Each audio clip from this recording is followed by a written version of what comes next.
Welcome to Nicomuras, a world full of sprawling cities and dark secrets. In the wake of the trial, a divine act of righteous judgment, the world has been launched into an era of rebirth. But there are those who still lust for darkness and ruin. Follow us across the continent of Talira, from the deserts of Elon Ryan to the fields of Rivaluna. Deep in the Bloomrose Ocean and high above the Alisar Mountains, our story will see our adventurers through glory, fear, and fortune as they make their way through the Paper Dungeon.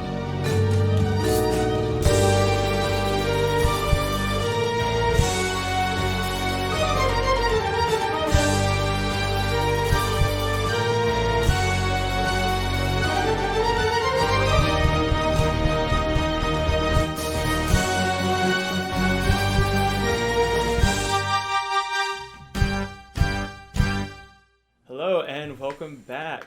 We are here to do another one-shot. This time it's with Drew playing Kathyr. This is really exciting. I've been looking forward to this one for a while. I'm so minor note. I'm actually kind of glad this is pre-recorded because I'm excited and nervous enough as is, just because it's my one shot. So the idea of running it live, it's just better this way. So for those of you who don't know, most of our Friday one-shots have to be pre-recorded just because a lot of us are really busy on Fridays. And so this is bright and early at 7:45 a.m. On Thursday, so the day before. So we can record this real quick and then boogie on over. And I'm going to Wyoming this weekend for a backpacking trip. So That's why we had to do that. It was super rad. Anyway, they probably don't want to hear about our random little stupid things that we do. Yeah, it's fine. Let's do it. Everything's great. So, we'll go ahead and get started with your one-shot, Kathyr. So, it's been a few days since you left Moonkari. You've been traveling through, and you've managed to make it to the borders of I can't believe I've already done this. Rivaluna, yeah. I had to remember the name of your country. You managed to make it to the southernmost border of Rivaluna, the mountains off into to your right, to the west for you, or to the east for you. No, it's the west. Never eats all you waffles. Yeah, off to the west, as you've been heading south, and you've just made your way across the border into Athane, which is the first of the blind nations that you will cross into. You've been making your way towards Oclaron for a few different reasons, mostly religious. I know that Athane is a good place to hang out in, as well as that the humans that live here in Athane are all usually very religious and do a good job of keeping up with their practices for their different gods and goddesses and the religions that they have out here, and that is more what you're interested in, less so than the gods of the elves and stuff like that. You've been making your way through. It's been a interesting journey. It's actually been a rather boring journey. It's the rolling hills of Rivaluna are not always the most entertaining. The people of Rivaluna are definitely very nomadic, aside from the main capital of Rivaluna, where they have a number of different holy places throughout the country of Rivaluna, but there's not usually one established place that everyone's going to be at, as you guys just kind of travel about and hang around and do whatever you really want to, since there's no real features to the landscape, except for a little bit closer to the borders and around the coast and stuff like that. So, it's been a lot of walking over rolling hills with tall grass and maybe the occasional tree. Rather boring landscape, kind of like Kansas. And then making your way down into Athane. And as you're like cresting this hill that you know is on the very edge of the border, and you feel like you're about to get to the very top and see this grand country that will be full of new stuff, you crest it, and you can see that it's the exact same type of landscape for miles and miles and miles, as Athen is also a rolling hills plains land, and so the variation in terrain is minimal. Off to your right, you can see the very start of the mountain range, but at the moment it's just kind of boring. Well, that's what's disappointing. Yeah, so I'm going through, and it's beginning to get a little chilly as the night is beginning to set in. You've been traveling all day long, and fall is coming. It's not quite there yet, but the temperature's been staying mid 70s, mid to low 70s throughout the day, and then it gets pretty cold that night. So you're feeling like you probably should get ready for camp soon.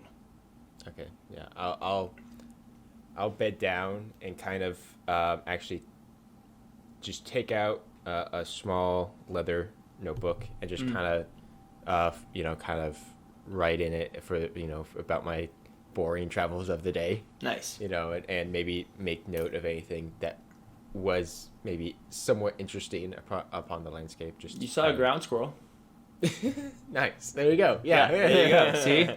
See, life is always an adventure. Exactly. Yes. It's Nice. always what you make it. But yeah, I'll bed down for the night. Yeah, you find a nice little spot, kind of go off the road just a little bit, and find this kind of, you just kind of camp wherever. There's literally nothing that's like, yo, this is a flat spot that you should camp on, or a tree that you can sit under. It's just tall grass that you mat down and set up your bedroll. There's grass over there. There's grass over there.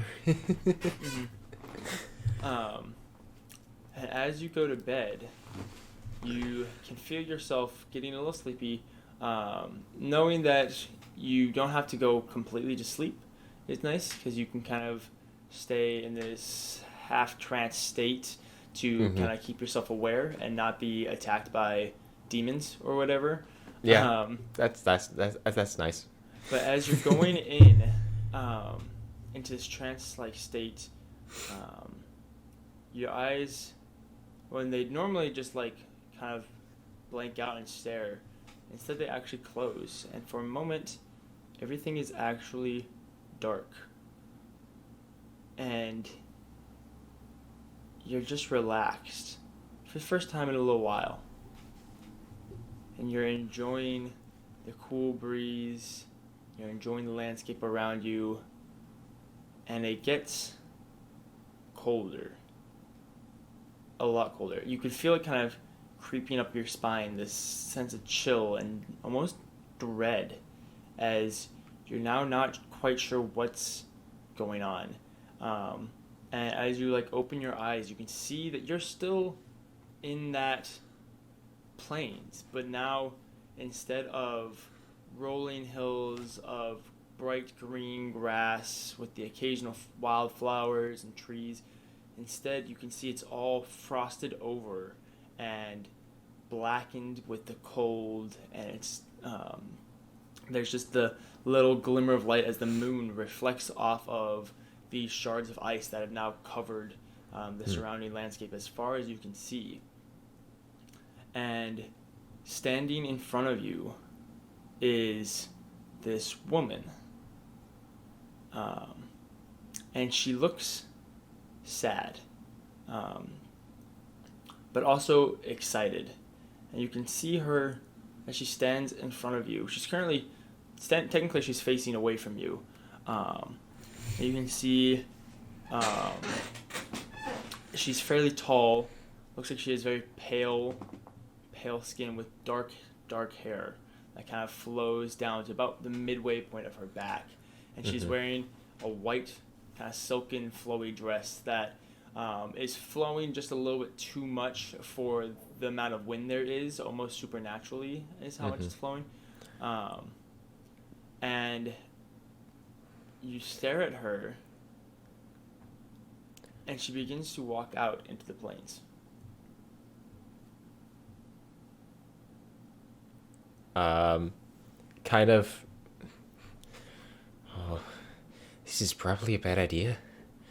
I'll kind of just have a hand on my blade that's at my side, and and just carefully follow. Mm-hmm. Yeah, you stand and you start to follow her. And she's making her way through this grass, which is slowly getting a little bit taller and taller.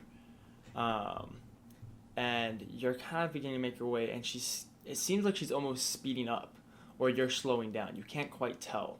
But it gets to the point where she kind of goes around this little bundle of grass, and you can't quite see her. And as you crest around that bundle of grass, you're no longer in these plains, but instead there are big trees all around you, as you are now in this massive forest, covered in vegetation and moss and bushes and small plants, and there's creeping vines growing on the trees, a rather thick forest. And you can see that woman, and she's standing there waiting. She hasn't turned to look at you. You can't see her face yet, but she's standing there waiting for you. And once you enter this grove, she begins taking off again, and making her way through. Still actually moving fairly fast, to the point where you actually are like jogging to try and keep up with her and like move around. Hold on. And as she goes around another tree, you follow her around, and you enter this grove of trees, but in the center there are no trees, as there's this oval of laid stones that they're like not like tiles, but they're kind of like I don't know if you've ever seen it, but have you ever seen some place that has, they're like tiles, but it's not like a square tile that with a design on it. It's like people just like cut slabs off of rocks and then laid them down, and so they're like rough edged and everything like that, and it's kind of smoothed around. Yeah, so it's an oval made up of tiles like that, with the vegetation growing over that. There are trees that surround this rather small oval, but nothing, no trees are growing on it, but there's still tons of vegetation on there. There's still bushes and dirt and a lot of vines and creeping plants and stuff like that, all on this oval, with the very center, about 5-foot circle, is completely empty. There's nothing growing in there. You can see the vines have almost built a rim around this 5-foot circle. And you can see her standing in the center of the circle now. And when you approach her, she disappears for just a second. Before she reappears, but now she's not the same woman. She's different. She's gone from this very elegant, very beautiful in her own way type of jet black hair woman to this wood elven, probably fairly young wood elf with this bright red hair hanging down. You can see that she's kind of very traditional sharp features, lots of freckles across her face, the pointed ears, everything like that. Wearing what looks like makeshift clothing and armor, stuff that hasn't been replaced in a long time and is kind of dirty and grungy and stuff like that.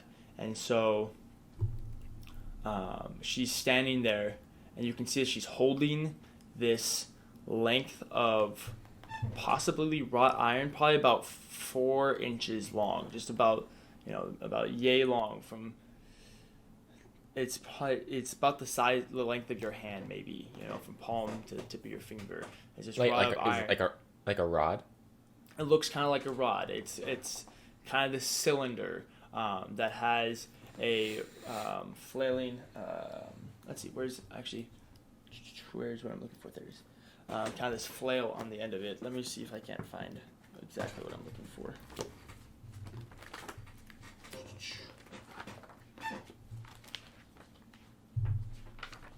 There we go.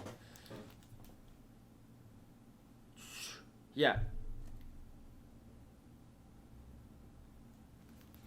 Ooh, yeah, okay. Yeah, so it's this 4-inch length of metal, kind of in a cylinder, with this purplish crystal, maybe amethyst, I believe amethyst is purple, an amethyst crystal coming out of the top of it. It's very small, probably only about a 2-inch crystal. So in total length, it's just like 6 inches right there. But she's holding that, and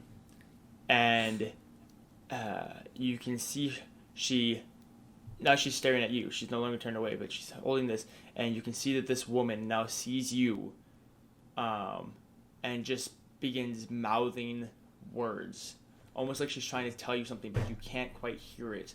And there's a beginning of this ringing sensation as she continues to talk to you in your ears, and it begins to like crystallize and clear, and all you can hear is this woman now screaming, "Help, help, help!" As she's like screaming this at you, almost with like a deafening amount of sound, before you close your eyes again and you open your eyes and you are back in your camp with it. The grass is not frosted over. Everything is the same. It's just as you left it, and it seems like almost no time has passed. Just wake up with the kind of like a start.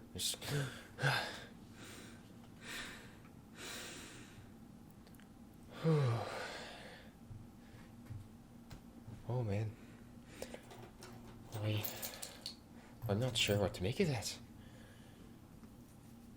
Kind of like take case of my surroundings again. Just can I actually, if I get up, Yeah. I mean, because yeah, it's just rolling hills from like as far as the eye can see. Yeah, you've kind of put camp up on the top of one of these hills just so you have A, the high ground, and B, so that you can kind of see the surrounding landscape, and it's rolling hills. There's no forest nearby.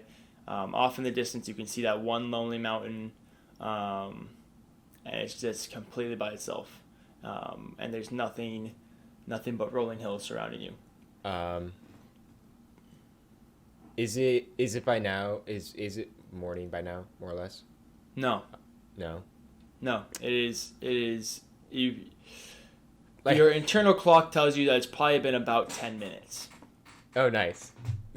Yeah. Okay. I will just sort of.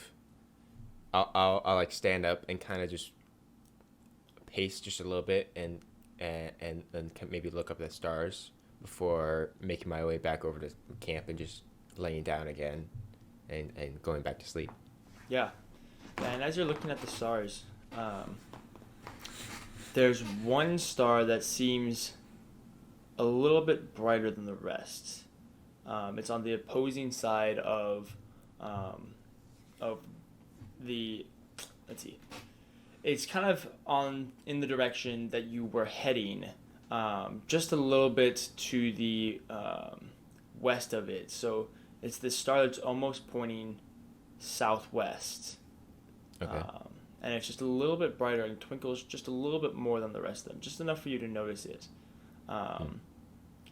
And you notice that, take a deep breath, go back to your bedroll, and you complete your 4 hours of a long rest. Mm-hmm. It's still pretty chilled, as you went to bed at like what would be like 10 o'clock at night, so now it's like 2 a.m. Right. Yeah, I'll kind of, like maybe take my my travel blanket and kind of wrap it around my shoulders a little bit. Yeah. Get my pack put back together and start making my way south again. Going fast because I'm down. Sorry. And I can still like see the star when I get up, right? Mm-hmm. Like I will start heading that way. Okay. Yeah. You begin making your way through, and it's the same landscape. It's interesting as you go night by night. The star is in a similar spot, but it's different. Not like, how the planet's rotating, and so obviously the landscape is going to be different, and so, or not the landscape, but the stars are going to be in different spots. Literally, the star seems to almost jump from constellation to constellation as you begin to become familiar with like clusters of stars from staring at them all night every night. This star just keeps jumping and moving. But you continue to follow it every night, and you can tell after about a week of traveling that the star is moving so that you don't have to encounter any people. It's moving so that you'll pass by a couple miles outside of a town or outside of a city, or that the path that you're taking prevents you from encountering this caravan. It's both heartwarming to know that you're kind of being guided, but at the same time it's also discouraging because now you're very lonely and not sure if you should be able to talk to people. Right, yeah. Part of me like looks over at a passing caravan. It's like, maybe I should go talk to them. Be like, I wonder if they have any grapes. I could really use a grape right now. This is harder than I thought it'd be. And you're making your way through, and it takes you about 3 weeks of traveling every day to get through Athane and through the southernmost portion of Athane. And eventually you kind of started following this river as it was moving its way southwest until you get to this fork, the river, where it merges with another point in the river. It continues outright. You were following it. You've been following it along your left. You can see that there's another river that merges into it further out in front of you from the left as well. And across the bank, you can see a forested area, kind of similar to that of the forest that you had seen beforehand. It was kind of a similar type of. It looks fairly similar to the large trees of different hardwoods and oaks and stuff like that. I suppose oak is a hardwood, but different types of trees with a lot of the creeping vines and the underbrush, and very similar type of jungle-ish type of landscape, but not. I shouldn't say jungle-ish. It's just this very well-kept, a very thick forest. Yeah, it's a thick forest, but it's also still well-kept. Like, it's not an overgrown forest. Okay. It's kind of the big thing. You can see that across the river, but at this point, again, it is getting to be just about dark, and probably time for you to go to bed. Possibly better for you to cross the river and go into this forest in the morning. Okay. Yeah, I'll just kind of and because the forest doesn't begin until I cross the river, right? Exactly. Yeah, you have to cross the river. Yeah, I'll kind of I just find maybe a base of a hill somewhere fairly, close by. Yeah. And kind of just, sit back in, almost, lean against it, just keeping an eye on the forest before I bed down for the night. As of right now, just trying to take a listen, do I hear anything besides, like, the wildlife? Roll a perception check. Okay. Oh, man, which dice should I use? We'll use my, Ooh, all right. 16 plus perception, which is that. So 19 total? Yeah. So you're going around and you're hearing things. You don't hear anything particularly disconcerting.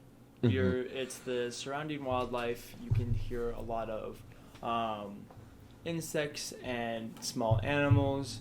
You can hear trees kind of groaning in the wind, but there's nothing really disconcerting about it. Nothing that's brought your attention that makes you go, oh, I'm in danger. There's the stream going by.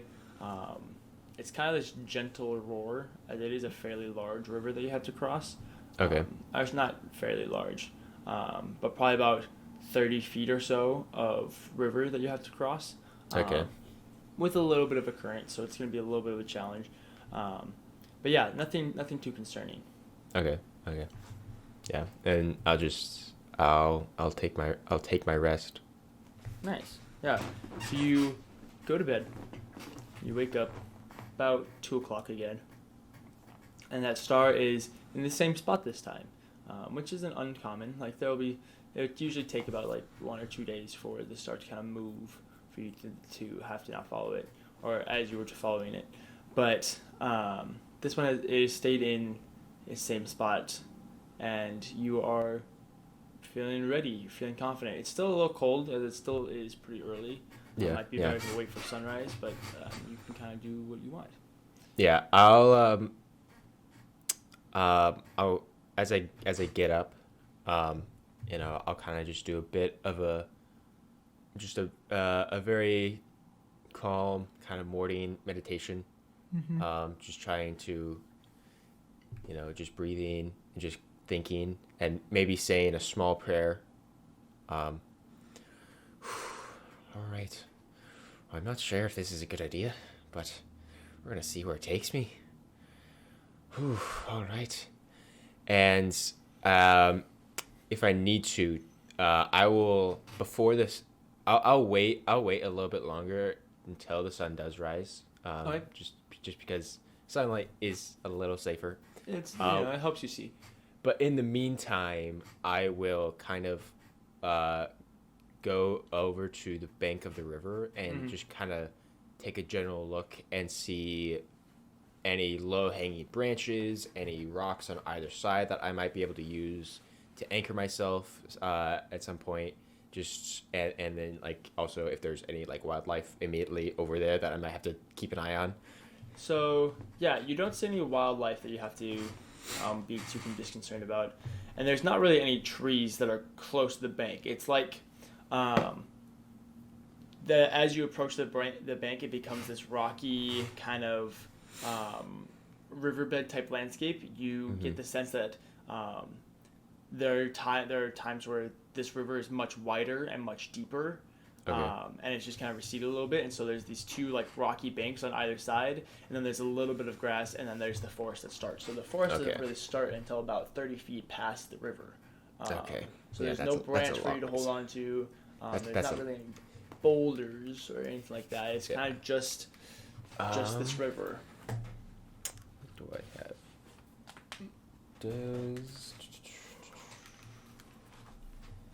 My only thought would be, just as a precautionary measure, trying to like get my rope out and tie myself off to something, just in case. But I can't remember all that I have in my pack. You have a pickaxe? Let's see. There it is. Okay. But nope. I don't have anything like that. Okay, cool. Nope. Explorer's pack sucks. Explorer's pack sucks. Always go with the Dungeoneers pack. I don't think it was an option for me. Oh, that's unfortunate. I think it's either Explorer's pack or Priest pack for me. Oh, yeah, that makes sense. Cool. Yeah, I'll just if I can't see anything in particular to anchor myself, I'll just kind of be like, oh, all right. Well, I suppose this might be a little trickier than I thought. Yeah. And I'll get my stuff, my camp taken down, put my stuff away, and kind of just kneel, like just on my knees on one of the riverbeds, just kind of wait for sunrise. Nice. Yeah. So you wait for the sunrise, and as the sun comes up, go ahead and roll a perception check. Another one. All right. Ooh. Okay. That is 16 this time. Nice. Yeah. So the sun's coming up. It's beginning to be a little easier to see. Stuff isn't quite so black and white anymore. And so you're going through, and you're noticing as you're kind of looking around, trying to figure out what to do, there is a portion of the riverbed that's a little bit shallower than some of the others. Okay. All right. You can't quite tell. You think it could be anywhere from knee height to hip height of water, but possibly just shallow enough that you'd still be able to keep your feet on the ground instead of having to try and fight the current. Well, you still have to fight the current, but still, instead of trying not to fight the current while swimming. Right, yeah, and wearing heavy armor. Yeah, exactly. Yeah, it's difficult stuff. Okay, yeah. If I can, I don't even think I have like a stick on me, a staff. But yeah, as the sun begins to rise, I notice that I will. Yeah, I guess just take out my well, no, that won't even help me either. Yeah, I'll just trudge on through. Yeah. So what we'll do is we're gonna have 3 checks for every 10 feet of water. Okay. Go ahead and roll an athletics check. All right. Ooh, all right. That's not bad.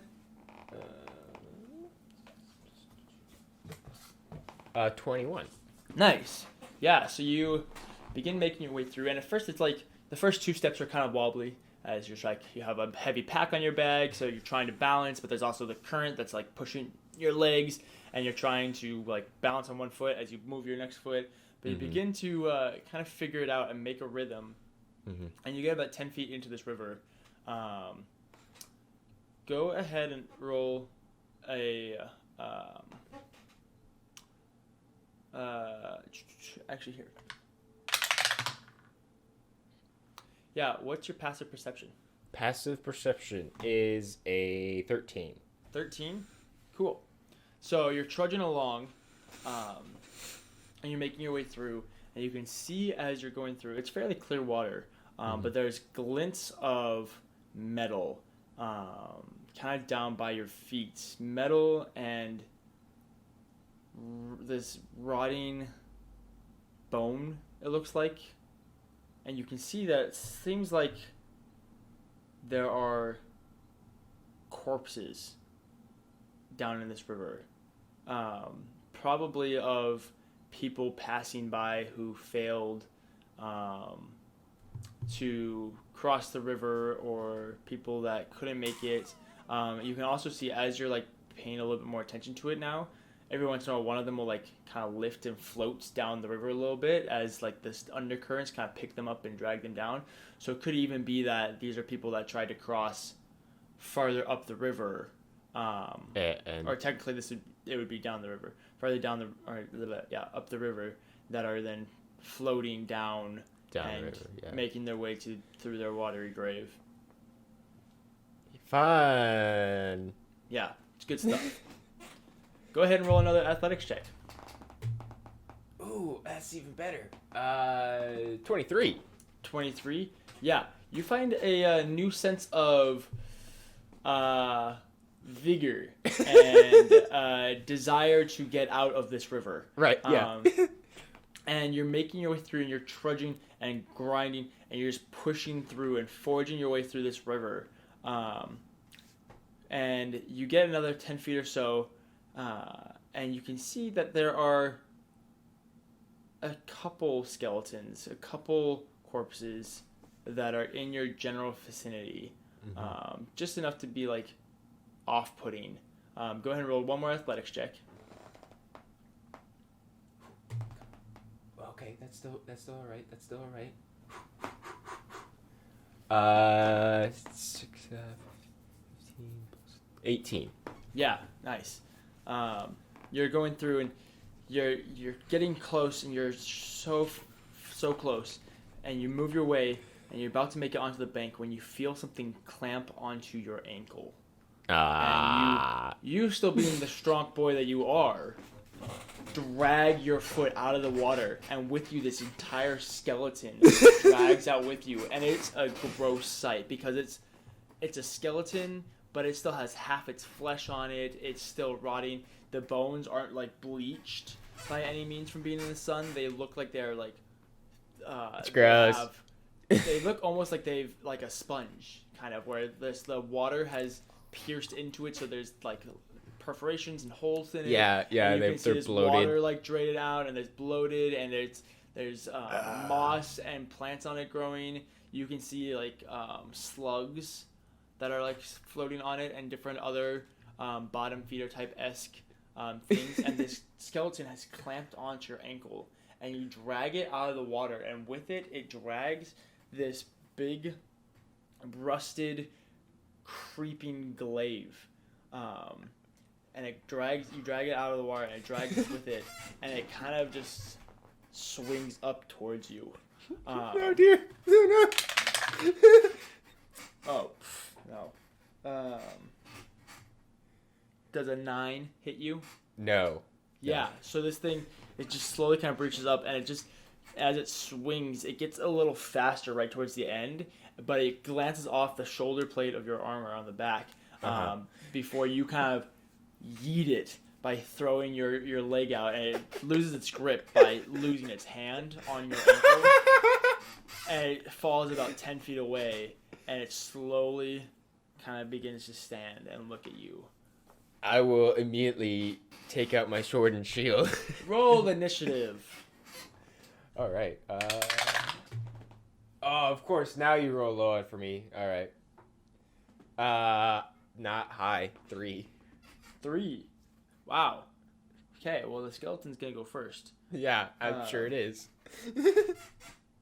It begins making its way towards you, moving the 5 feet or so, and it takes like one step, then 2 steps, and then like 5 steps in the course of like a second. Like 1, 2, and then hella fast before it comes at you, and it's gonna come and swing at you again with this weapon.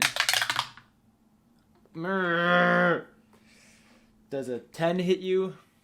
No. So far, I've rolled a 4 and a 5 to hit you. Doing Nice. great over here. So yeah, it goes in and it swings, and this time you kind of parry it off to the side and throw the glaive down, and it kind of stumbles past you. And as you turn around and look at it, you can see there's the one that you just like dodged and everything, but then there's one other skeleton that's kind of standing up in the water and having all this water drain out of it. So now there's 2. Nice. Yeah, Nice. and that brings it to your turn. Okay. So, okay. All right. Nice. So there's one guy right in front of me. I'll swing at him. Nice, go for it. Roll a hit. Okay. All right. Cool. All right. Neat. I miss. Oh no. Because that's a natural 1. Ooh. Yeah, okay. So you go in to swing, but you have a waterlogged pack on your back. You're wearing waterlogged armor and clothes. So your dexterity is just about the worst it's ever been in your life. And you go in to swing at this thing. And your pack, you lean forward like you would normally to swing in and you really get some weight into your strike. But because you're leaning forward and your pack's heavier, it forces you it ends up with you leaning a little too far forward. So you kind of stumble forward as you go into swing. And instead of coming up and swinging with the sword, you kind of just drive your head into the skeleton's chest and get a nice waterlogged, wet, dusty feeling right up your nostrils. Just it's gross. Yeah, really pleasant. Yeah, it's disgusting is really what it is, as you basically just collapse his ribcage with your face. And the skeleton like looks down at you and goes and almost like reaches down to bite you. Yay. Does a 14 hit? No. Yeah, so it goes down and reaches down to like bite you, and really get like clamped down on your neck as it brings this glaive up, and the glaive like glints off of the very top of your or the very side of your breastplate and kind of glints out to the side, and you manage to kind of turn just enough to keep the skeleton from biting you, and you're now like with the hand that you have your sword in, like it's like holding his jaw up against him. You know, like pressing this thing as it's weighing down on you. And even though it's a skeleton, it's got like a fair amount of strength. It's like surprisingly strong, beating down on you. Yeah. And you can see in the corner of your eye as you're like fighting this one, the other one that's kind of probably about 15 feet from you in the river pulls out this little tiny bow, like short bow, but even shorter, like almost like a crossbow, but it's a bow. Okay. With this arrow, and knocks an arrow and goes through at you.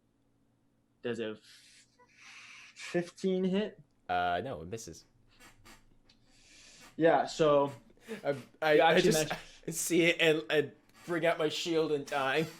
Yeah, you're holding this down, and you have your shield on your arm, so you're just kind of like turn your elbow in, and it just kind of glints off as you're like just barely managing to fend off these two random skeletons as they're like trying to eat you alive. What are you gonna do? It's your turn. I'm just like kind of saying to myself, oh, it's been a while since I've done this, and I'll shove this guy off of me at the same time, kind of slashing down at him diagonally. Nice, yeah, go for it. Come on. Ah, there we go. That's a 19 on die. Oh yeah, that easily hits. Yeah. All right, let's see. I gotta find my D8. Ooh. Yes, D8. Look at you. Okay, all right. That's 7 points of damage. 7 points of damage. Nice, yeah. You carve into this thing, cracking its collarbone, going through its chest, cracking its sternum. The lower ribs were already kind of busted out from your face. Yeah. So you basically just connect this massive collapse in his rib cage with a broken collarbone and everything like that. And he looks not happy. I'm sure he isn't. He goes in, and it's terrifying because he rushes in again, but instead of going in and swinging with his sword, he goes in and he kind of just like hugs you, and you can see the collarbone and the rest of his ribs. They almost like spread out into these sharp, jagged knives that are almost like trying to like dig into you and grab Oh my you. goodness. Yeah. This guy is unrelenting. There we go. How does an 18 work for you? Just hits. Ha ha! Huzzah! Okay. Let's see. What am I rolling? A D6. Okay, you'll be fine. Yeah. 5 points of damage. 5 points of damage. Okay. It's nothing. It's nothing for you. You're fine. It's something. It's You're a fine. thing that happens. Everything is fine. Yeah, it's fine. Nice. And this other one is going to knock its bow again. It's a little Cupid bow. That's a natural 1. Yes. Right. So. Oh, you lucky son of a duck. So this It shoots its friend. It shoots its friend. This skeleton goes in and he knocks this bow, and he goes to shoot you, but because this other skeleton's basically all up on top of you, you can see, you just see it out of the corner of your eye as this thing is like literally on top of you. This skeleton knock this bow, and before you know it, there's an arrow like right here in front of your face, almost like touching your eye as it went right through the back of the skeleton's head, and like almost like came out of the eye socket at your face and almost like touched you, but just stopped, just barely. And the skeleton on top of you like collapses into you as it just falls apart on you. Well, that didn't work out for you, friend. It's your turn, yeah. Yeah, I'll just like shove the remains of the skeleton off of me, and look towards the one other. How far away from me is he? At this point, he's probably about 20 feet away from you. 20 feet. I'll say that Okay. He was 15 feet away from you, but you've kind of like moved back a little bit as you got like tackled, basically. And he's not in the water, is he? He's like He's still in the water. He's he's standing still about in the 5 water. feet in the water, standing there. You can see he has one more arrow. I will just take out one of my javelins and just chuck it at him. Nice. Yeah, roll the hit. Ooh, that's not fantastic. That's a 12 to hit? That misses. Okay. Yeah, so you're going in and it goes in and you chuck it, and this skeleton almost catches it. It's terrifying.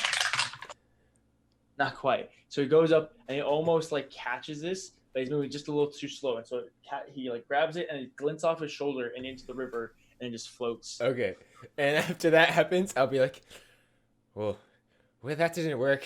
And I'm going to turn around and run into the forest. Oh, yeah? Nice. Yeah, you run into the forest. Go ahead and... So your action was to throw that. Cool, so it's the skeleton's turn. Yep. He's going to try and shoot you before you get into the forest. Okay.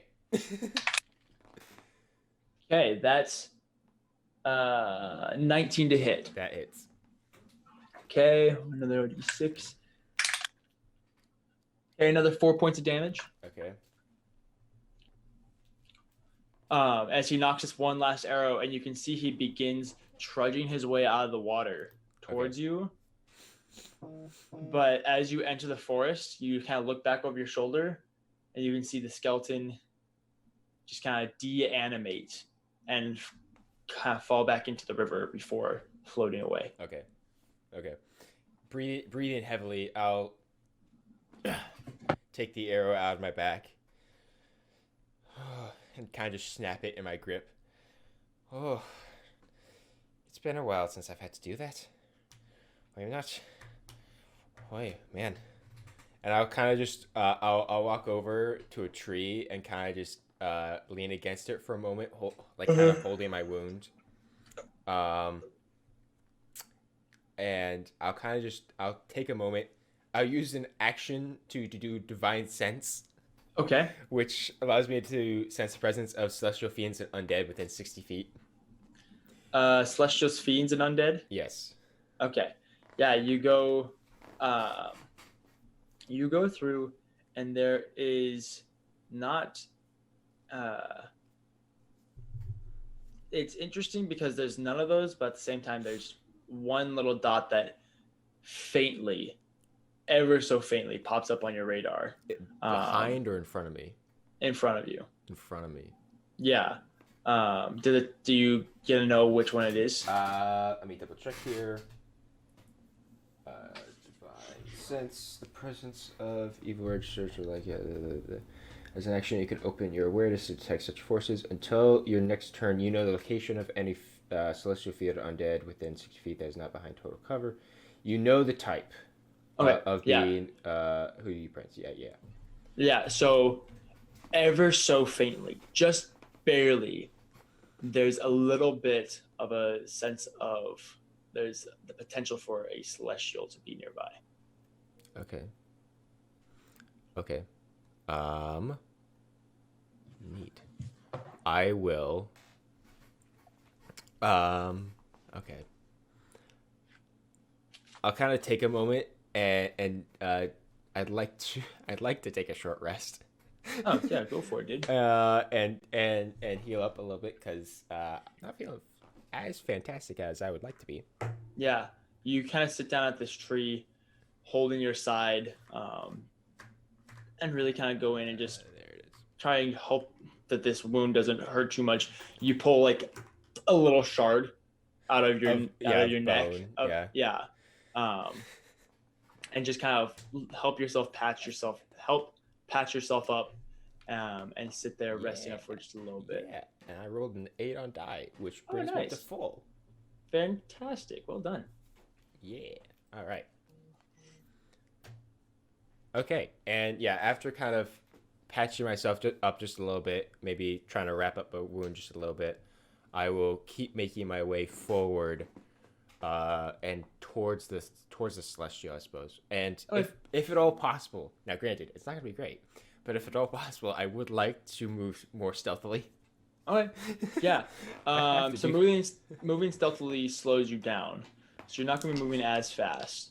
Go ahead and roll a check for me. Yeah. Oof. Well, I might as well not be stealthing. So that's a 7 total. Nice.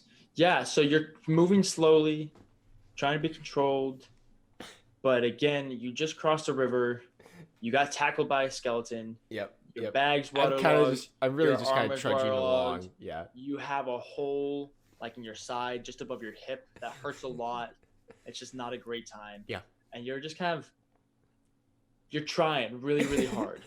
You think in your head that you're being quiet, but to the outside surroundings, you're really not. Just not. And you're going through, making your way towards this faint celestial sensation. And as you're not driving, there's no cars. As you're walking along, you begin to feel like the celestial is getting almost further away from you. And like you're going towards it, but it keeps getting farther and farther away. Interesting. Very interesting. Well, I'll. How long does the divine sense last? It lasts like very, very briefly. Is it a minute? It's just a round actually. Oh, it's just around? Yeah. Yeah. So you start walking towards there, and before you know it, 6 seconds goes by. And Yep. You can't sense it anymore. Yep. Yeah, I'll just do my best to keep making my way in the same general direction, and I'll. Yeah. That's because that's all I really can do. Nice. Roll a survival check for me. All right, will do, Captain Sir. Ooh, okay, that was almost really good, but not quite. So survival is a solid 10. Nice. Yeah. Forests are interesting. You know, it's easy to stay going the same direction in a rolling plains because you can see the trail that you've left in the matted grass. Mm-hmm. The forest is a lot different. Mm-hmm. Forest is a lot harder. Yep. And throughout your lifetime, this is possibly the first time you've been in this type of a landscape. Mm-hmm. So you have no clue where you're going. Yeah. You're lost. Yep. You can't see the star above you. You don't know where you went. Everything around you all looks the same. There's no path. Oh man. Yeah, you're stuck, bud. This is really unfortunate. Well, I suppose I will use my divine sense again. Nice. And try and reorient myself if at all possible. Yeah. Roll a d20 for me. Okay. Will do. And add either religion or arcana, whichever is better for you. Religion or arcana. Okay. Religion is much better. I figured. Yeah. So that's an 18. Nice. Yeah. Oh, it's faint. Very edge of your radar. Just faint. And you can tell, like, you've done divine sense before. Yeah. You know. So you know that typically, even if it's at the very edge of your radar, it's still like a strong signal. You're getting the sense that whatever this thing is, it's barely a celestial, if at all. If at all, yeah. If at all. But it's just barely at the edge of your radar, kind of back behind you a little bit. And so you turn around and start making your way turn around and start making way back that way. Yeah, roll another survival check for me. All right, come on, buddy. Come on. Come on, bud. Do better this time. You got it. Oh, that's a natural 20. Oh, yeah, son. Very nice. So you're going through. Beautiful with my, if I can hear, there it is. Look at for the viewers at home. Nice. Yeah, so you're going through, making your way what feels like the right direction now. Yeah. Like, yeah, okay. This is where I need to be going. Not only am I going towards whatever the heck this thing is, I'm also heading towards Auclaron, which is a good thing, I think. That's where I'm trying to go to. Yeah. Yeah. This is good. Yeah. Yeah. As you just keep walking along, you just keep trudging. Keep trudging. What was the range on the divine sense? It's like 100 feet? 60 feet. 60 feet? Okay. Yeah, so you move, you're 60 feet. And there's nothing really there. That you can see. Anything on the ground? Yeah, there's a rather interesting conglomeration of plants. Go ahead and roll an investigation check. Nope. That's a yeah, I'm not proficient in that. Nope. So that's a 6. Yeah. So you're kind of looking around, looking about, trying to find where this thing could be. And you're stumbling around, and there's not a body or an animal or anything like that laying on the ground here. It's just these plants, maybe some mushrooms. stuff like that. Is there anything? Is there anything in the trees above me? You look up above you, and there are trees and branches and a lot of leaves, stuff like that. It's just a tree above you. You can't see anything above you. Okay.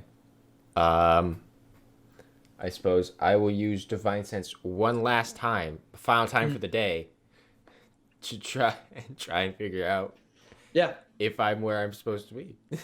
yeah. You go in and use the divine sense, and it's like you're like right on top of it. You're like right where you should be. Okay. You know it's around here somewhere. Okay. You just can't tell where. Can I attempt a second investigation check before my divine sense runs out to gain advantage? I would have given you disadvantage for rolling it a second time, so I'll say it's a flat roll. Okay, cool. Neato. Come on. All right. Okay, that's a 16.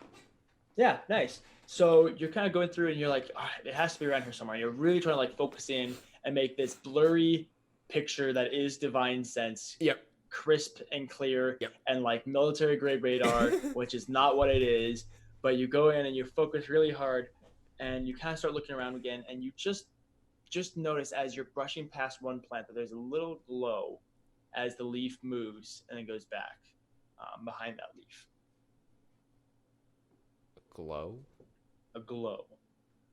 I'll approach and kind of kneel down and look at it. Or Yeah, so you like the leaf itself is glowing, or something behind the leaf. There's something behind the leaf. Okay. As you're brushing past it, and the leaf move. There's a little glow, and then the leaf moves back to block it. Okay. Yeah. I'll go just walk over there and kind of just kneel down and push past the branches and the leaves and look. Nice. Yeah, you push past these branches and these leaves, and there's this little crop of 3 blue mushrooms. Not like like a neon blue, almost like a dark purplish blue with these veins of neon blue that kind of come down and are glowing ever so slightly.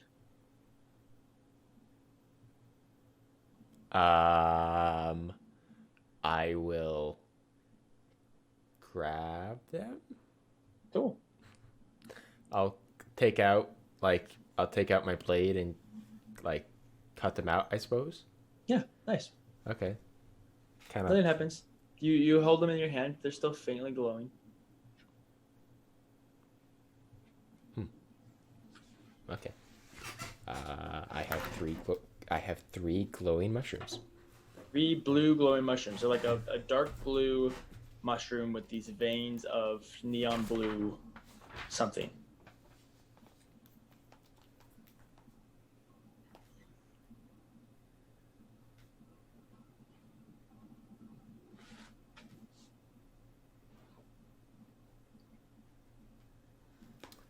Right. Neat. Okay. Neat. Yeah. Yeah, I'll just kind of put those away. Take like one last scan of the area, I suppose. Well, that was interesting. Mm-hmm. I don't see any more of these mushrooms around anywhere. Nope. A bit anticlimactic, I'd say, actually, to be honest. But all right. And I will keep making towards the direction that I think is Ocleron. Okay. Yeah. Having picked these mushrooms and entered the forest, survived a little bit, we're going to take our break right here. So if you feel free to go grab some snacks, go hang out, enjoy yourself. We'll be back in probably like 10 minutes or so. Well, welcome back. We just got done with our break. Kathyr kind of left off after picking some psychedelic mushrooms and crossing a river and nearly dying to some skeletons. He's having a grand old time here in the country of Vietnam. It's been an excellent vacation so far. Fantastic. Yep. Loving every moment of it. Dying to skeletons. Top of my list. Hey, man, you had some drugs. But yeah, so you've been going through and just making your way, trudging along this forest, trying to stay in the right direction, which is rather difficult for you in new terrain and new territory. That's all kind of this similar landscape. As you're going through, you can come to appreciate the fact that there's not a lot of dead underbrush that is in your way, not a lot of stuff that are like grabbing at your feet. That's good. Yeah. It's a very like well kept forest. You know that Vianola is one of the main homelands for wood elves, and they take quite a lot of pride in taking care of their homeland. And so you can see it here, knowing that even though this is a lush, very thick forest, it's still not overgrown or rotting in any way, anything like that. It's quite impressive. And so you're making your way through. Go ahead and roll 2 survival checks for me to see how well you do staying on the path for a little bit. All right. Will do with much vigor and excitement.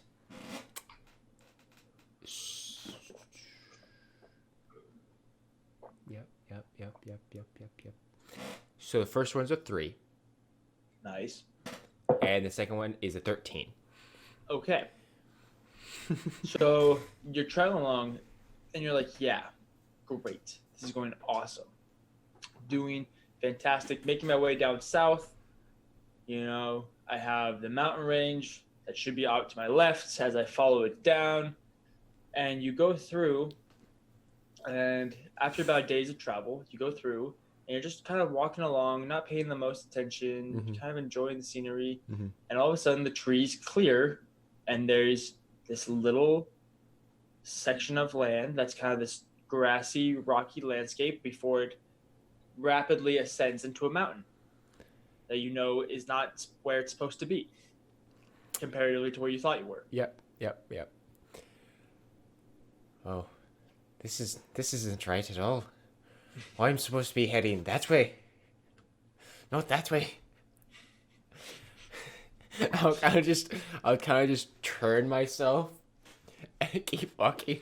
That way, Nice. I'm walking with the mountain right next to me, so I know not to go that way. Yeah, exactly. Yeah, you start following along the mountains. And it's interesting because after about a day, your feet hurt just a little bit more. Because instead of going over soft grass or through lush forests, now you're going over like rocky gravel, basically. Great time. And it's just not quite as comfy on your boots.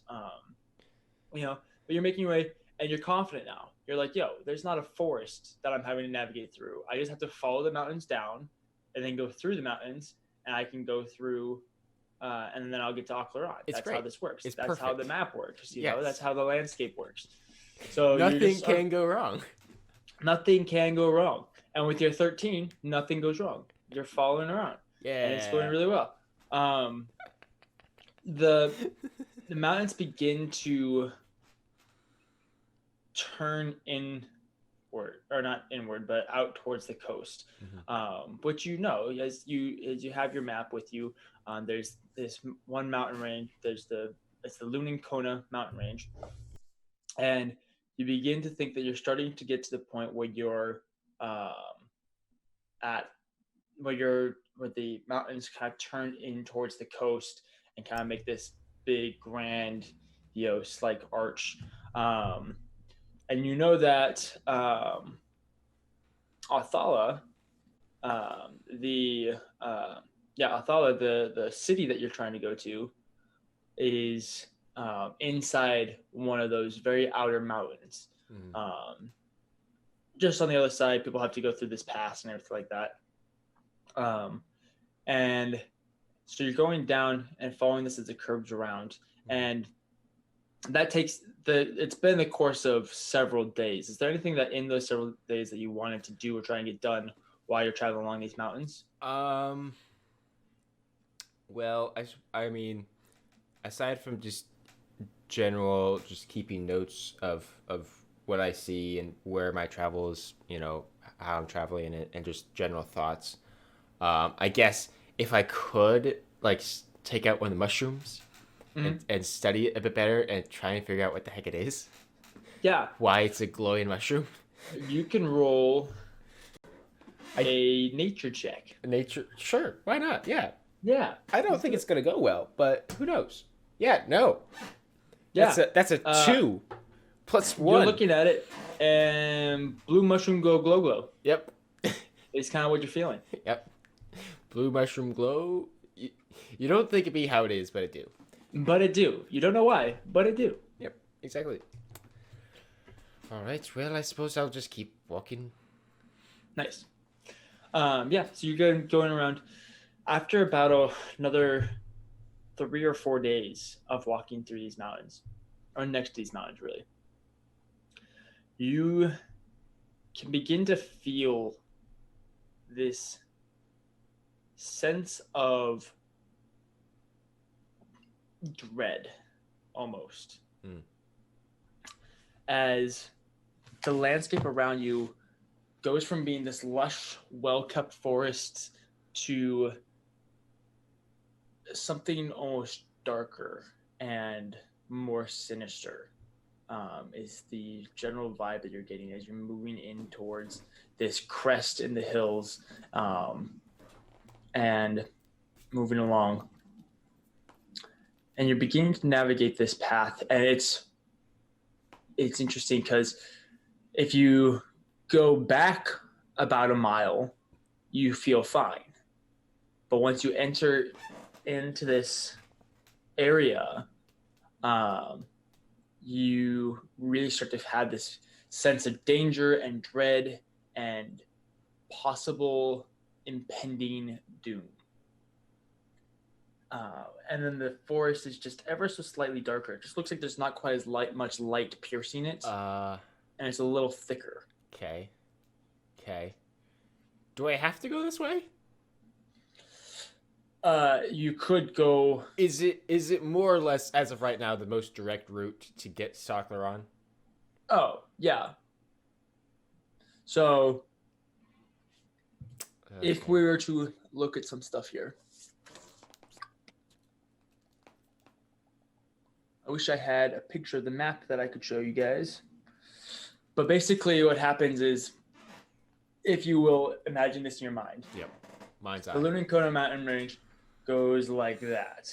Okay, kind Right, of yeah. presses around like that. And yeah, And kind up in here is Vianola, which is that forest that you're in, and you know that Laran is the country down beneath this mountain range, and Athala is the capital city of Oclaron, basically on the Oclaron side of the mountain range, inside the mountain, on the very tip of the mountain range. Right. And right now, where this mountain range curves in right here, that's where you are. You're kind of on the Vianola side of that, just where the forest edge, just at the edge of the forest and between the mountains, along that inner crest. Okay. Yeah. So in order to get to Athala, you need to keep following these mountain ranges or go deep into the forest and around. Yeah, and around. I Yeah. don't really want to do that. That's like additional like week and a half of travel. Yeah. If not more. I don't want to do that. All right, so I'll have my blade out and at the ready. Just, kind of at least always having a hand on it, if not having it out. And kind of just keep a careful eye out as I'm, observing. And I guess actually real quick, because it's a new day, I will use Divine Sense again and just see if I sense anything within 60 feet of me. Within 60 feet of you, you do not sense anything. Okay. That's okay-ish. Okay. Yeah. So you're going through very carefully, very conservatively, keeping your hand on your sword, making sure you don't miss anything, trying to cast as wide a net of perception as you can. And you move a few more miles before it gets to the point where it'd probably be about time to go to bed. Right. This dreaded time of the day. Is there any like alcove or something? Yeah, you could probably find a small alcove at the base of the mountains. Yeah, I'd say Yeah, so. I'll camp down over there, um, Okay. and kind of more or less hide myself in the shade and shadow of that. Yeah. Um, being careful. It's not like it's just a small little. It's not like a full on cave or anything. Like right. No, it's No. literally Okay. just like a dimple in the mountain. Okay. Cool. Neat. I want to try this. Nice. Because that might. That doesn't really. Nope. Okay. Anyway. Um. Yeah. I'm just. Yeah. I'll bed down and. Ooh, just like bumped your mic and that was Oops. very Sorry. loud. Sorry. But yeah, I will just bed down and try not to die in the morning, I suppose. Nice. As it's weird. So As it's as it's weird, yeah. Um, you're sleeping, but you're in a trance-like state. So you're still kind of aware weird. of the things around you, and there are a couple different things that happen throughout the night that you're very thankful that you got hidden. You notice things walking around. Hmm.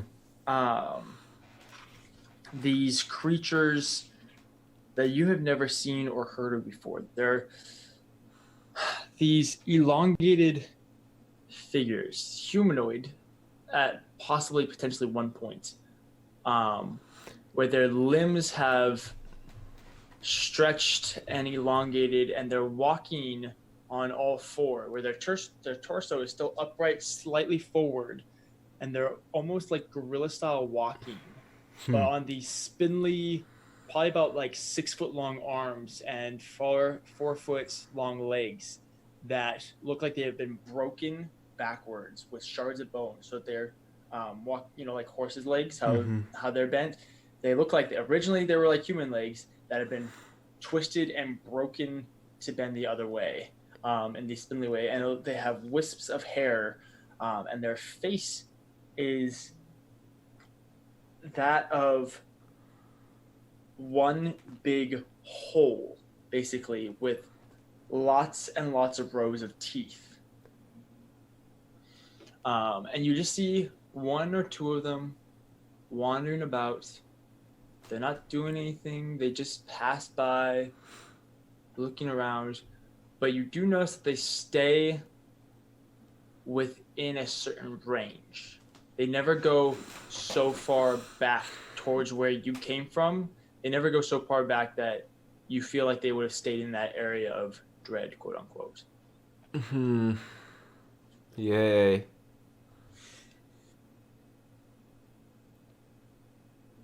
Have I awoken at this point, more or less? So this is during your This is all trance-like during state. my Like you trance. kind of, Okay. these are all things that you just kind of haphazardly noticed. Okay, yeah, As you cool, were- cool. Neat. Yeah. So you awaken from your trance-like state. It's fairly early in the morning. Still dark out. Are they? Do I see any? You don't see any at the current moment. Okay. I will stay where I am. Okay. And blade out and at the ready, and very much keeping an eye out. I will just stay where I am and wait until the sun rises. Okay. Nice. Yeah. About 4 hours to 6 hours later, you can see the sun just beginning to rise over the tree line. And slowly light caresses onto your face. And as you sit there, you wait just a little bit longer. Yeah. Just to really let the sun set in. As you just watch the line of light kind of go past your face and down your chest in this alcove, before eventually it's probably about 10 in the morning. You've waited about 7 hours to do this. Yep. And you're feeling warm. You're feeling like it's a nice warm day, probably a little bit higher in the 70s with a little bit more direct sunlight where you're at. Yep. Kind of like just a gecko on the rocks, just soaking up the heat. And you haven't seen one of these creatures since the night. Yeah, I'll yeah, I'll you know, pick up the rest of my camp and start continuing to make my way um, through the mountain. Again, trying to Through the keep mountain. Tunnel. secret tunnel. There it is. That's what it was. Secret tunnel. Yeah. Yeah, and I will continue to keep an eye out for these things Yeah. because they're terrifying. Yeah. You're moving slowly, trying to keep yourself aware, keeping an eye on the forest, which is eerily dark, Mhm. and you can't see into all that well. And it's interesting because as you're going around the corner, the forest gets closer and closer to the mountains. So instead of having that gap that there was, that probably about 15-foot separation between the base of the mountains and the edge of the forest line, there it gets closer and closer to the point that the trees are almost beginning to creep up onto the mountain and grow on the side of the mountain, Nice. forcing you to go into the tree line. And you can Neat. making your way back through into these trees, still keeping an eye on the mountains so that they stay nice and close to you. And it begins to get thicker and thicker and darker to the point where you're almost like it's this really almost like on the point of giving you a headache because it's like half day, half night, this really awkward, like kind of dark, dim light that's like really messing with your vision because your natural instinct is for like dark vision to kind of kick in. And But, your like, body's like trying to do that, but it doesn't quite work and it's not quite there. So it's this like half like grayish landscape now where Yeah. you're not quite in dark vision and it hurts your head. It's Yeah. not a fun time. Yeah, And as you're moving, you hear a branch snap as you look out far ahead of you, and there is another one of these creatures, a little bit bigger this time. Whereas the other ones that were kind of on the outskirts were probably about 7 feet tall total, where their head rested as they were standing. This one's probably about 11 feet tall and a little thicker and burlier, and it has 2 sets of arms now. It's the 6-legged thing, but instead of it has the 2 long ones that's kind of resting on it, and the 2 like broken back ones, and then there are 2 what looks like regular human arms, kind of just hanging at the middle of his rib cage, just kind of hanging about. And every once in a while, you can, as it's like walking around through this forest, you can see that it like the regular human arm will like drag across the tree and leave like this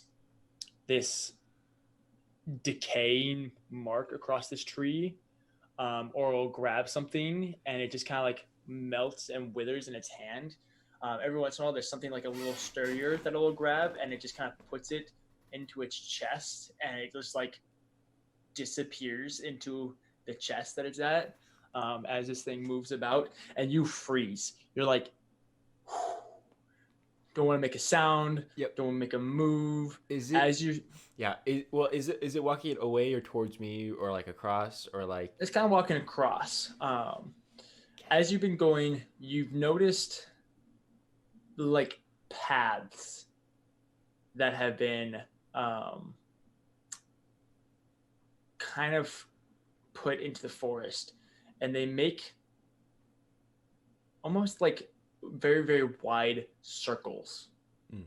To the extent that you're almost thinking that these creatures are encircling or guarding or patrolling something that could be at the center of these circles.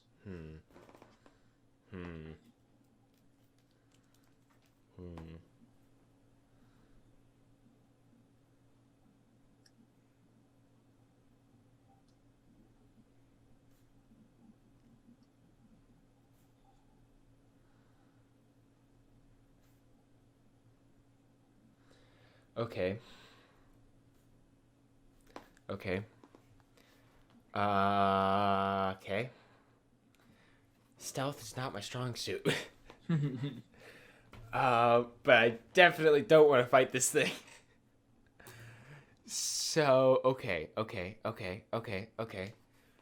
I will just make an attempt to be as stealthy as I can, even though it's not gonna work. Be as stealthy as I can and give this thing as wide a berth as I can. Yeah. Go for it. Roll a stealth check. Yep. Good old disadvantage. Come on. Oh no. Oh no. What'd you get? I'm dead. What'd you get? What'd you get? I got a 4 and a 3. So Okay. that's a 3 plus 2. Okay, so 5. Nice. 5. Yeah. I'm proficient Nice. in stealth, by the way. You're proficient in stealth? Because I'm a moon elf. So that +2 is just your proficiency bonus? Literally just my proficiency. Nice. Yeah. Okay. If I need to. Now, as a prerequisite, Mr. DM, sir, See. I don't know if this will help me, Yes. but as a prerequisite, if at any point I feel that this thing is getting too close to me and maybe catching on to me, I will use my minor illusion cantrip Okay. to make a noise in the opposite direction. Okay. Yeah, you're going through and you're trying. At this point, you basically decide that you want to see what's at the center of these circles. And so you're trying to get close because you don't have to get near this thing, but you want to. You almost feel like you need to. No. And so you're like, all right, I got to get past this thing. Don't want to touch it. Don't want to look at it. Nope. Don't want to smell it. Nope. I don't want to get anywhere near this thing. Nope. So you wait just a little bit and you let it keep trudging along on its path, just lumbering. And you kind of wait until it kind of lumbers out of view. Mm-hmm. You hold your breath and you make your way over, clanging, banging as your armor rattles and your bag hangs on you. Yep. And you make your way past what looked like a well-trampled line and make your way further in. And as you're going, you can see every once in a while there are other ones of these creatures. Not another one quite as big as that one that you saw, but you see some of the more regular ones off in the distance, wandering about, just enough to keep you on edge and know that you're not in the clear. But you begin making your way in and through and can see that off in the distance there's this little patch of bright sunlight going directly down in front of you, probably about 60 feet, that you can just barely kind of see through the trees.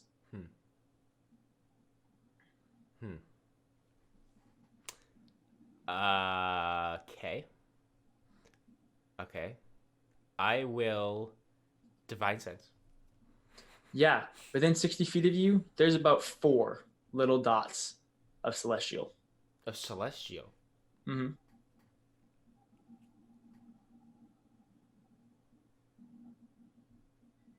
Aside from my wonderful mushrooms. Yeah, not the mushrooms. Yeah. 4 dots. Okay. 4 like lit up dots. Okay. And relatively speaking, if I look around, can I kind of maybe see what those are referring to within 60 feet of me? Yeah, you look about as you're like hugging this tree and kind of looking around. Every single time that you get your divine sense, you kind of look over and you can see one of these creatures moving about. Celestial. Interesting.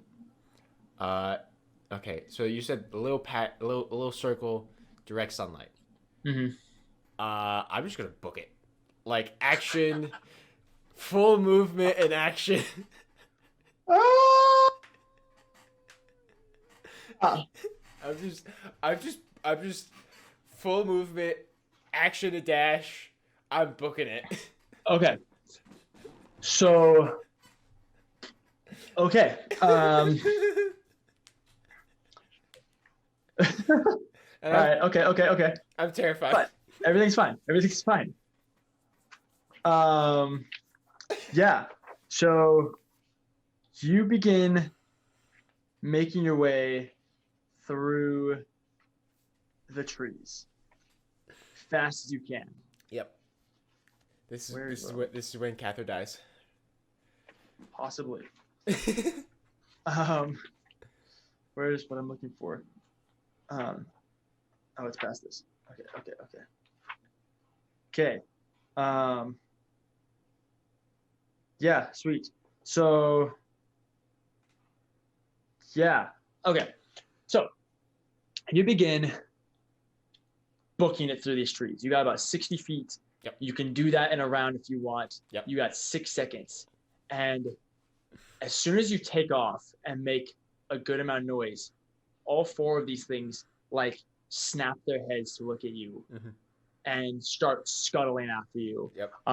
The closest one gets pretty close before, but as you're running, about 10 feet out from that circle of light is this clearing that has no trees growing on it, but it's all overgrown with these almost creeping vines and these little underbrush, as there's these stone tiles that would make an oval around this circle.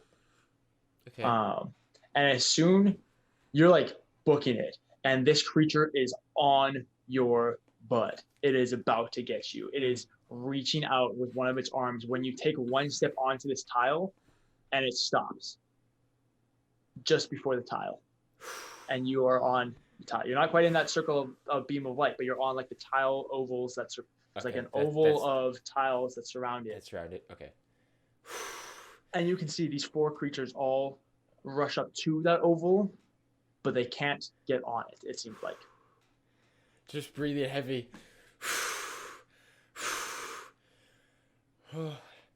At this point, they're silent, which is the creepiest part, is that they just sit there silently. The only noise that they make is the noise of whatever they move or snap or break. But they're silent, and they're just staring at you, this little bit of like saliva kind of coming out of their face holes. They don't have... I'm not here. I'm not your food right now. All right. It just kind of looks at you, head ever so slightly cocked, standing, looking like down at you. These things are 7 feet tall. Yeah. So you're like for an elf, you're pretty big. You're not a slender elf by any means. No. But they're looking down at you. Their shoulder level is at the top of your head, looking down at you as they're standing on their head. And you can see that they don't have hands. They have almost like claws, like 3-fingered clawed, like a chameleon. Yeah, like a chameleon, or like an eagle. Okay. Neat. And it's this gray speckled skin that kind of flows and ebbs with protrusions and bumps and lumps and stuff like this. They're celestials, but if they were celestials, these are like damned souls that have been turned into divine servants of some sort. Yeah. Whatever that means. Yeah, they're terrifying. Absolutely terrifying. And now there's 4 of them around you. Yep. There's the one like right in front of you that just barely got you, and then there's 3 others that are kind of just around the circle at different points. Yep. Okay. I will I'll still facing them back further towards the center of this circle. Yeah. Before I turn around, what do I see? Yeah. So, there is this. There's the stone plates that you're standing on that kind of make these tiles in this oval around a 5-foot circle of light that goes through up to the tree line, as there's no trees around you because there's no trees growing on these plates in this oval.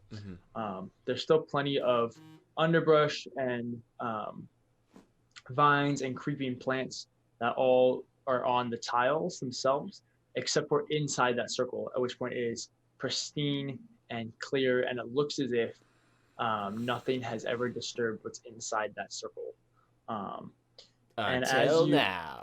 and as you kind of are looking about, you can see just on the inside rim of that circle are little symbols that look like something of possible interest. Okay. I'll walk over to those and kind of kneel down and look at them. Do I recognize any of them as like Roll an Arcana check. As okay, Arcana. Neat. Okay. Whoo! All right. Okay. I might know something. Nice. Not natural 20. Nice. Yeah. You are by no means an archaic man. No. You know, this is like, you're like, yeah, I like do magic, but I do magic by like the gods being like, yo, we like you. Yeah. Not like, yo, I know how the weave works. Yeah. You know of the weave. You're an educated man. Yeah. You know?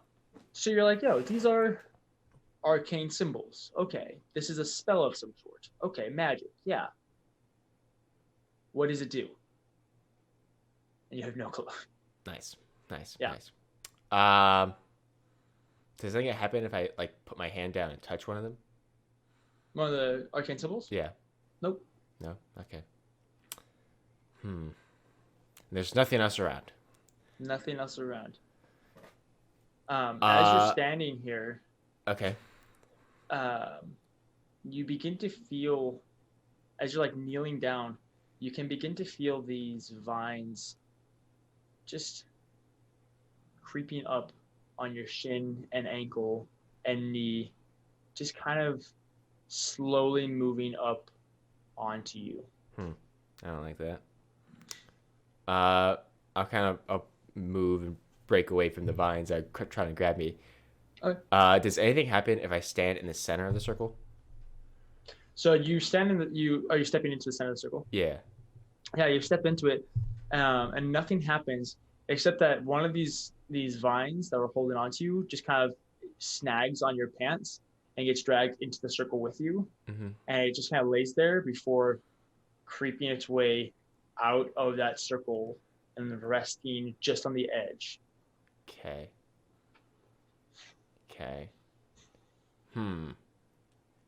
Right. No idea where to go from here.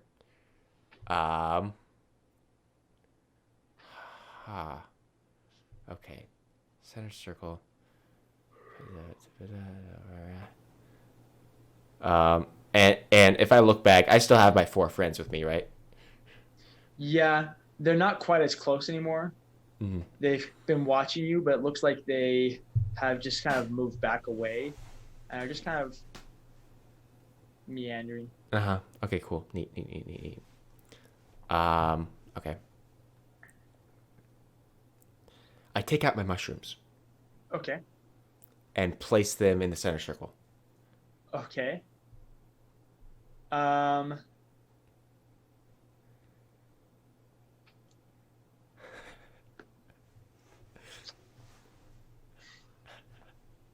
So, okay. Yeah. You you put all 3 of them down? I'll start with just one. Just one? Yeah, you put it down in the center circle and step back, and the sunlight inside the circle almost seems to intensify for just a second and focus on this mushroom. And it just ever so slightly begins to smoke and singe. And then over the course of about 30 seconds, it kind of burns and chars and then eventually turns into ash that like seeps into the stone. Okay. If I walk back over, like there's like all the remains basically went into the stone. Yeah. Okay. I take out another one. Mm-hmm. And I kind of just hold it in my Yeah. hand while it's standing in the circle. Okay, nothing happens.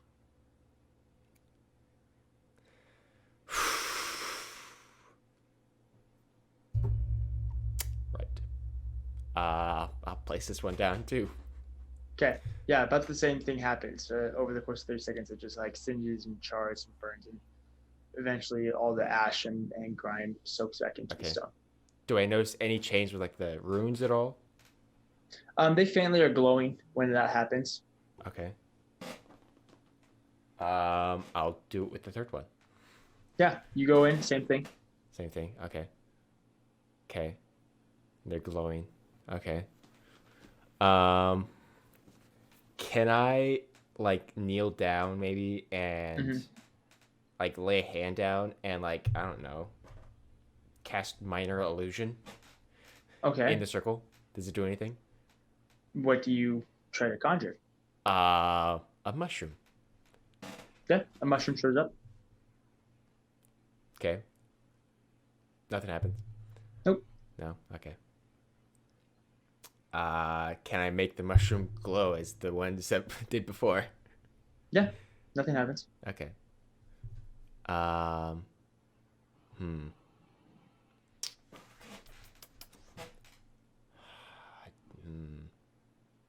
And nothing. And again, nothing happens if I'm staying in a circle at this point. Nothing's happening right now. Okay. Okay. Okay. Ideas.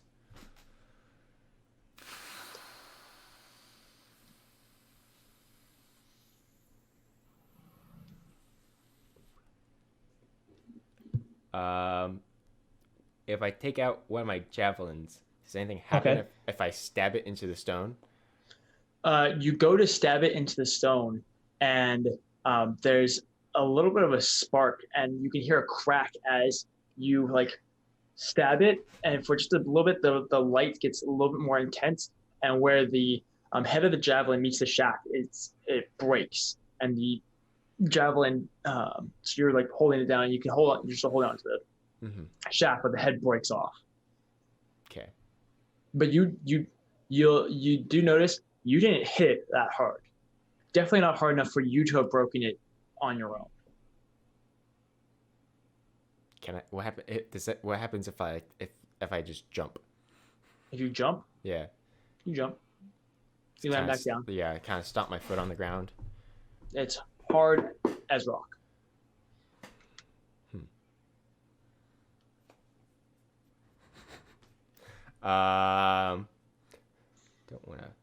Don't really want to do it with my sword and break my sword. I don't know.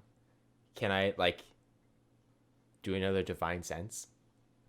I mean, because it's just. I mean, I don't think it's really gonna do anything. I mean, but I have. It's yeah. Are you doing another divine sense? Yeah. Yeah. So there's still the 4 dots surrounding you. Yeah. Now on the very edge, there's a 5th dot. And you can see out in the distance, there's the big one. Oh, great. Is like kind of lumbering over gently. Okay. Neat. I'll kind of does anything happen if I'll just kind of kneel down and grasp my holy symbol Okay. and kind of just lay out a prayer, just be like, I'm not really sure what I'm supposed to do here, if I'm where I'm supposed to be. Help me out here. Where is the holy symbol on you? I'm just kind of grasping on my neck right now. Okay.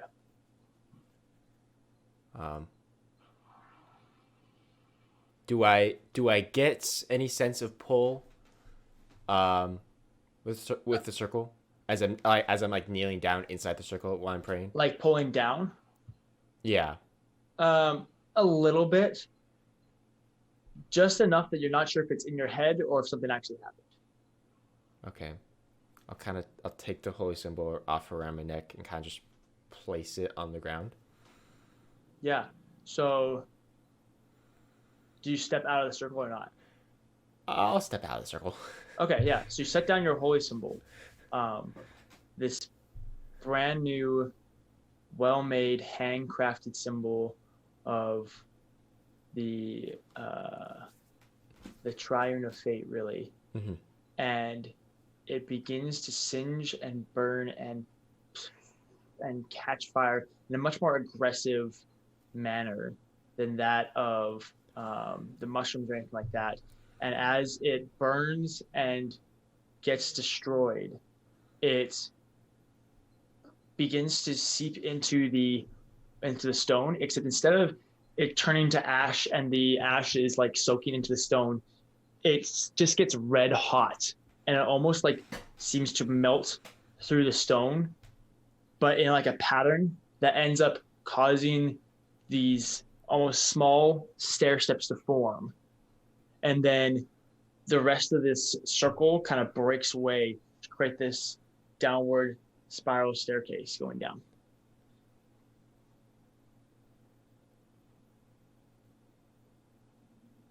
I'm surprised that worked, to be honest. Although that's a shame that I gave up all the mushrooms if that's all I needed to do. I guess I'll put my sword away and start making my way down the staircase. Yeah. You begin to make your way down the staircase, and it's just smooth stone on either side. The inner shaft is smooth stone, the outer wall is smooth stone with these rough cut stairs going into it. And as you go down about 10 steps, the stairway keeps going, but there's just this little pile of broken pieces of metal and twigs and twine and stuff like that. The little remains of your holy symbol. That sucks. Yeah. I'll pick it up. You scoop up this pile of ash. Yeah, this pile is just... I'm sorry. I'll kind of just set it to the side and keep going. Yeah. And you begin making your way down. And you go down about 20 feet before you go down into this staircase that just it's another staircase, but just is a straight staircase instead of a spiral staircase that goes down. And you begin making your way going down like 50 feet. And then it turns and it loops around and goes down again and again and again and again, going deeper and deeper and deeper. Thankfully, because of your dark vision, you can still see. It's all black and white, but you can still see. And eventually, you make your way to this hallway. And you can't quite see the end of it, but there's just a hallway with this arch over it. And you hear a scream of a woman yelling and screaming as she comes. And then on the other side of the hallway, through this stone arch, you can see a redheaded wood elf girl with freckles across her cheeks and this rod in her hands, sprinting around the corner and goes booking it down this hallway. Like towards me? She sees you. Yeah, like towards you. And there's this black, like, liquid that begins like filling in behind her and like sloshing in behind her as she goes booking it down this hallway. You can see that every once in a while she'll like trip a plate and something will like shot at her and she like dodges it, moves out of the way, and she just gets to you, basically almost like runs into you as she didn't notice you, and that's where we're gonna end your session. What in the world? What? I was not expecting this. Ah! Nice.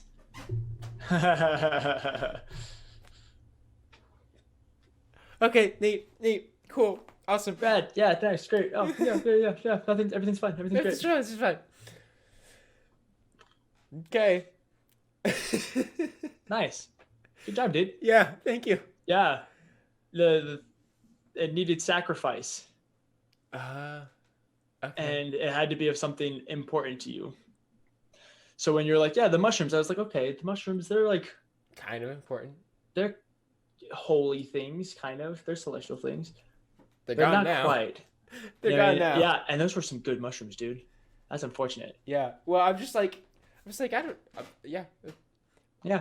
So anyway, Oh well. thank you so much for watching this episode. We're so glad that you guys could hang out with us. Sorry that there was like so much travel and downtime in this one. We literally had to get him across the continent in this episode. So Yeah. that's okay. kind of unfortunate, but kind of picked up towards the end, a little bit more interesting towards the end. So I'm glad you guys stuck with it. We want to apologize. Last week on Monday is when we are supposed to stream this episode, but Or earlier this week.